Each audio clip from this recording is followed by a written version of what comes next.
Election commission से नाअहली पर उमर अयूब और शिबली फराज की पेशावर हाई कोर्ट में दरख्वास्तों की समाअत गैर मुअय्यना मुद्दत तक मुलतवी होने के खिलाफ सुप्रीम कोर्ट में दरख्वास्त दायर कर दी गई।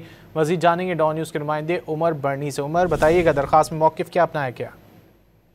जी बिल्कुल, बैरिस्टर गौहर ने पेशावर हाई कोर्ट फैसले के खिलाफ अपील की जल्द समाअत की दरख्वास्त जो है वो दायर कर दी है। दरख्वास्त में मौक़िफ़ इख्तियार किया गया है कि इलेक्शन कमीशन ने सेनेट और कौमी असम्बली की खाली सीटों पर ज़िमनी इलेक्शन शेड्यूल जारी कर दिया है। शिबली फराज की खाली सीट पर 31 अक्टूबर को पोलिंग का शेड्यूल जारी कर दिया गया है, जबकि उमर अयूब की कौमी असम्बली की खाली सीट पर 23 नवंबर का पोलिंग शेड्यूल जारी कर दिया गया है। पेशावर हाई कोर्ट ने इलेक्शन कमीशन के नाअहली फैसले के खिलाफ दरख्वास्त को गैर मुअय्यना मुद्दत तक के लिए मुलतवी कर दिया है।